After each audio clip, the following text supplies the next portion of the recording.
Right now on CBS 12 News this morning at 6, the governor is signing a new bill to protect our kids in school after the Texas mass shooting. Ahead, we'll tell you the changes our children will see in the next school year. Plus, some Palm Beach County homeowners are now worried they won't have a roof over their heads in the coming months. Why they're accusing their Homeowners Association president of taking advantage of them financially. And skies are dry this morning once again. We'll take a closer look at when the storms return to the area. It's a new day. This is CBS 12 News This Morning. Well, thank you for starting your Wednesday with us. I'm Matt Lincoln. And I'm Sam Kerrigan. It's going to be another hot and humid day out there. Let's get right over to Lauren with a check on our forecast. That's right, it sure is. Now, skies are dry for us this morning, so that's some good news. It's humid, though, so we are nice and muggy at the surface, but we've got another round of storms that'll likely pop up for us a little bit later on today. Clean sweep out there on radar, though. There's not much going on aside from the storms that we're going to deal with essentially each afternoon this week.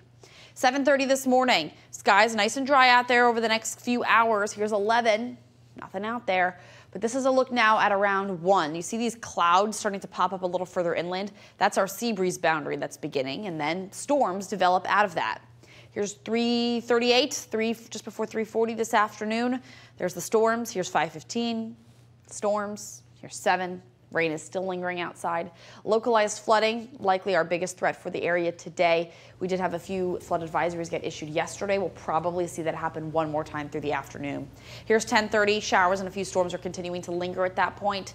This is 4 o'clock later into the morning. Tomorrow, 7:15 Thursday morning. So you get the picture. Skies are dry for the morning hours, and then we see the storms returning a little bit later. Temperatures are warming up for us. We're near 86 degrees in West Palm Beach by around 1. And again, those thunderstorms are going to be moving through the area as we head through the afternoon. Winds relatively calm between about 5 and 10 miles per hour. They will get a little gusty at times, though, within some of the stronger storms that develop. Matt, Sam. Thank you, Lauren. 6:01 right now. Let's get a check on our roads. West Palm Beach to Port St. Lucie. We are looking good here on I-95. That is a 39-minute drive for you right now. And our traffic tracker is heading north on I-95 in West Palm Beach. You can see we are running smoothly in both directions. Well, school is out for the summer, but school safety has been top of parents' minds since the deadly Texas school shooting 2 weeks ago. This morning, Governor DeSantis has signed a new bill that would increase safety measures to make sure that our students are safer. And CBS 12's Kara Duffy is joining us live from the Palm Beach County District headquarters. You know, Kara, back after Parkland, there were a lot of measures made to try to keep our schools safer, and this bill is adding to that. What can you tell us? That's right, Matt. You know, this newly signed bill into law paves the way for school districts all across the state to continue to implement additional recommendations made by the Marjory Stoneman Douglas Public Safety Commission. Now, if you recall, that group was put together in the months following the 2018 Parkland school shooting with their sole focus, investigating the massacre as well as ensuring safety moving forward in all of Florida schools. And that is part of this new law. So here's some of the highlights that we can expect in the next month here. First, the law requires 80% of employees at all schools within districts to receive training when it comes to youth mental health awareness and assistance. It also requires all school boards to adopt family reunification plans in the event of an evacuation or emergency.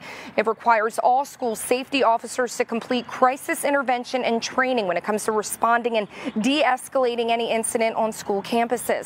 Finally, it requires law enforcement officers to be present and involved in active assailant emergency drills. Now, these are just a few aspects included in the newly signed bill, which will now be a law and takes effect starting July 1st, so just a few weeks out. And of course, we can expect these changes to be brought to life when the new school year starts this fall. Sam, Matt. All right, Kara, thank you. And this morning, Democratic lawmakers are calling on a special session to address gun law reforms. Secretary of State Cord Byrd announced a timeline for lawmakers to respond to a poll about holding a session. What would happen if 60 members of the House and Senate agree on regulating high-capacity rifle magazines, universal criminal background checks on all firearm sales, and expanding Florida's bipartisan passed red flag law? Lawmakers have until Friday to weigh in on the proposal. It's 6:04 and we are just hours away from a hearing on gun violence at the nation's capital. The House Oversight Committee will hear from 9 witnesses. One of those is a young survivor of the Texas school shooting. Her name is Mia Cerrillo, and she's a fourth grader from Robb Elementary School who smeared her classmates' blood on herself to appear dead. The House is scheduled to vote this week on a gun safety proposal that includes expanding background checks and raising the minimum purchasing age for semi-automatic weapons from 18 to 21.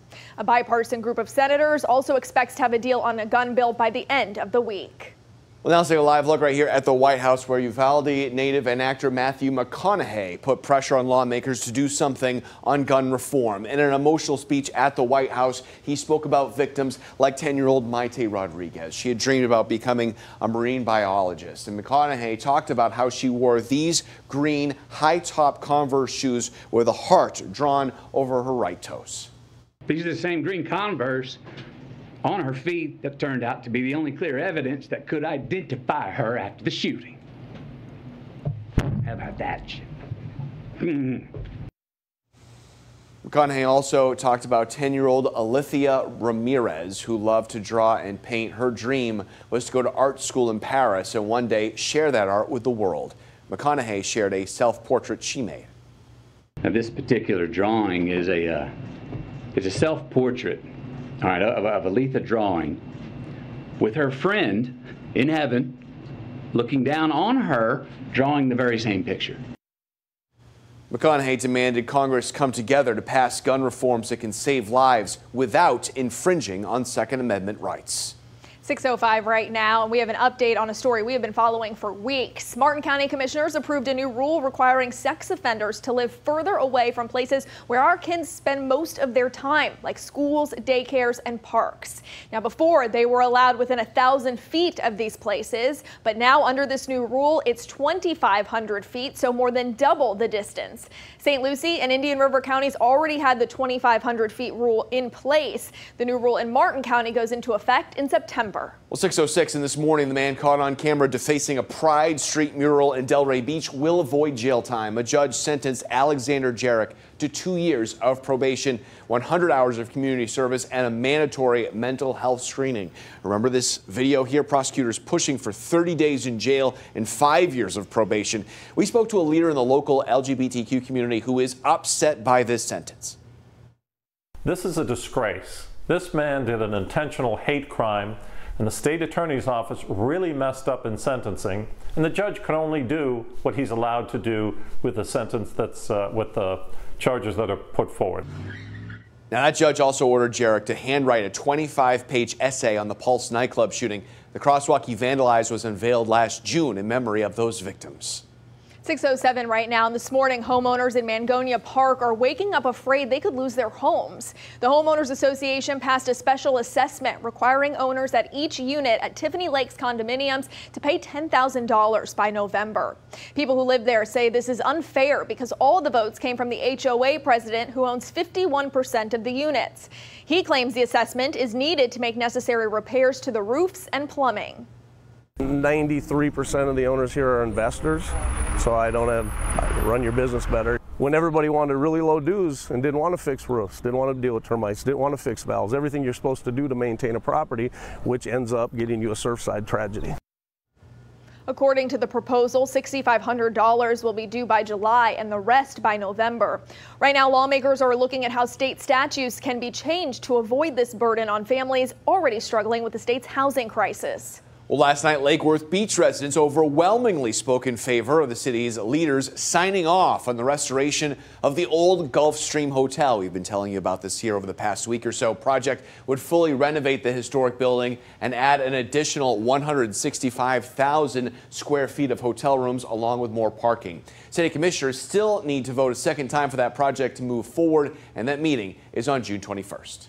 6:08 is now the time. Florida is once again under the microscope after a new report showed undercounted COVID cases and deaths at the start of the pandemic. Next, how this could have impacted the state's response to the pandemic and how the health department is handling the investigation. And kids missing out on school. We're getting new numbers in this morning showing just how much the pandemic caused student absences to go through the roof. We'll tell you what that could mean for the COVID slide next. And let's get a live look outside this morning in Juno Beach. Sun just starting to rise on this Wednesday. Stay with us here on CBS 12 News this morning. We've got much more after this break.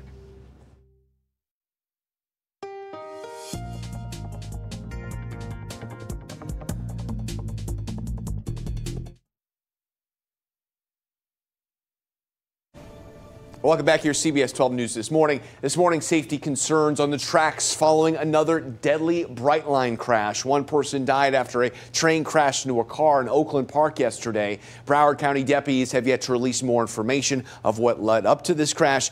This comes after Brightline and several law enforcement agencies launched Operation Crossing Guard, a 2-week effort to focus on safety at railroad crossings. Deputies are giving tickets to people who stop their cars on the tracks, walk across the tracks, or drive around the railroad crossing arms while they're down. This could all cost drivers up to $165. This morning, we're learning new details about the deadly plane crash on a Miami bridge last month. According to a new report, the pilot told air traffic control he was having engine trouble shortly after taking off. Moments later, the plane crashed into 2 cars on the Haulover Inlet Bridge. The pilot died and 2 passengers on the plane were hurt. Well, this morning, town leaders are looking to make roads safer in Jupiter. The town council is expected to approve a program where the city would work with developers and law enforcement to reduce accidents. That includes traffic control changes, improving pedestrian crossings, and using data to reduce the number of accidents in the city.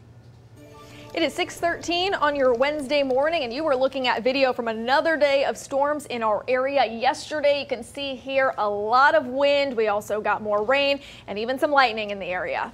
No more trampolines flying through the sky, No, that's good. thankfully. What are we looking at today, Lauren? Same thing. So when you see winds like this likely was right before the start of some storms came back into the area for us. So when those winds pick up, that means there's a storm probably headed your way very shortly. Let's take a quick look outside out over the tropics, monitoring the Atlantic Basin. We're not expecting any development through the next 2 to 5 days. The first name on our list this year is Alex. Obviously, that was named, I think it was on Sunday. It finally got named when it moved east of our state. Next name on our list is Bonnie, followed by Colin. Again, right now there is nothing out there that we need to be concerned with through the next 2 to 5 days. Radar is dry this morning. It will change later today. It always does. We're going to see more storms coming back into the area. Here's 1 o'clock, scattered showers out there. Here's 4 isolated thunderstorms. Here's 5:30. More storms across the area for us. Here's 7:15. You get the picture. We're going to end up dealing with thunderstorms outside. Localized flooding is still a possibility today because the ground is still very saturated. The Weather Prediction Center giving us a very tiny chance to see some isolated spots of flooding across parts of the area today. And we're just going to see showers and storms all weekend into next week. Temperatures stay in the mid to upper 80s through next week too. Matt, Sam. Thank you, Lauren. On-time traffic, looking at our roads, Indian River County. We see all traffic is up to speed here. Meanwhile, our traffic tracker is rolling around on northbound I-95 in Hobe Sound. We're not seeing any major problems on our roads right now. This morning, new numbers show the effects long COVID is having in people, especially our kids. Health officials estimate about 23 million Americans are suffering from lingering symptoms months after their initial infection. More than 13 million children have tested positive for COVID-19 since the pandemic began. Health experts estimate the amount of kids who suffer from long COVID could be as high as 10%. Some of the biggest complaints kids tend to have are fatigue and gastrointestinal symptoms. Right now, the Children's National Hospital in Washington, D.C. is running a 3-year study to learn more about the long-term effects. Well, school may be out, but this morning we are learning there's a growing problem with student absences in our schools, and that could lead to more learning loss in our kids. Since the pandemic started, absences across schools nationwide have doubled. Pre-pandemic, about 8 million students nationwide were chronically absent. Now it's up to about 16 million. So what does chronically absent mean? Well, the U.S. Department of Education defines chronic absences as students that miss at least 15 days of the year. And according to the organization Attendance Works, trauma, family responsibilities or home situations, health or transportation problems, poverty, housing, food insecurity, all of these are contributing to chronic absences. Now, experts say schools need to make kids feel connected and engaged. Also, offer tutoring and mentoring, expand summer learning, and also do more at-home visits when kids are not showing up. And while being out of school for the summer is something a lot of students have been looking forward to, where learning all that free time might not be a good thing. Experts say when kids go from having 8 hours a day of structured school time to all free time, it can be difficult to adjust and can impact their mental health. So parents, if you're noticing your child is having a hard time adjusting to summer, experts recommend adding some structure with a sleep schedule, meal times, and chores. Also, summer programs are always a good way to give kids the socialization and sense of belonging they need while away from school. This will give them some sense of structure and immediate gratification that comes from doing one thing and then another. All right, 6:17 now. Tiger Woods' knee going to keep him off the course for longer than his fans would like. Coming up, what major tournament is now being forced to miss and when he's hoping he'll be back again. Plus, the president signing a series of bills to improve health care for veterans. Next, a look at one of the bills named for a Marine veteran who lost her battle with breast cancer. Another look outside, that sunrise. This is Sebastian. We have more CBS 12 News this morning coming up next.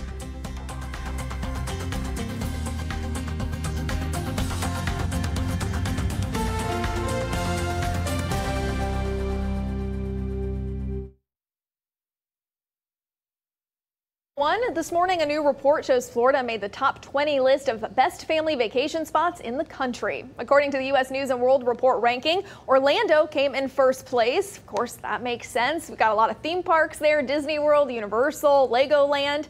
Yellowstone came in second, followed by Yosemite, the Grand Canyon, and Washington, D.C., all in the top 5. That's very interesting. Other Florida cities made the list: Destin in the Panhandle and Sanibel Island on the West Coast. List compiled by votes and experts' opinions. What is your expert opinion, Matt? I think Orlando is a perfectly fine number 1. Pretty standard. Makes sense. Quite the opposite, though, between number 1 and number 2. Yeah, 2, 3, That's 4 very true. are Right? specific. Like, yeah. You know, go out to a national park, have a nice time. You're not at a hotel or a theme park. But And it's number like 1 is certainly different. Completely different weather. It's a whole other side of the country. I just find that interesting / comical. Right? Yeah, and you know what? Growing up in the Northeast, D.C. was always the big one. You know, DC's the great. big thing to take your kids to That's was to very take them true. to Washington, D.C. Yeah. So I get why that's in the top 5 also. For sure. A lot of places to learn up there. Let's take a look outside from Lake Worth. Really pretty colors in the sky. We've got a few people sitting on the beach right now watching that sun come up. Live look down in South County. No issues for us. And we're taking a look now out over West Palm Beach. There's downtown. Dry conditions, just a few thin clouds outside, but that makes for a really pretty sunrise. Radar, dry skies outside for us right now. That's how we'll stay as we move through the next few hours before those storms bubble back up. 71 degrees in Port St. Lucie. Okeechobee's at 72, 73 in Vero Beach. Doesn't look too bad outside. We are in the upper 80s out there as we move through the next few days for us. About 91 degrees though in Okeechobee later today, so we could certainly be much hotter a little further inland. 11:30 this morning, dry skies. 1:15 still clear. Here's 4. Nothing happening, or nothing happening for the morning, excuse me. And then the storms are going to be popping up heading into the afternoon. 5:30 today. A lot more storm activity outside. Here's 7:30. Heavy downpours and localized flooding. Probably our biggest threat across the area today. The Weather Prediction Center once again putting parts of the area under a very small threat for some flash flooding. Like I've been saying all morning in the past few days, the ground is soaked. It can't really hold any more water, so we have the threat for more of that flooding out there.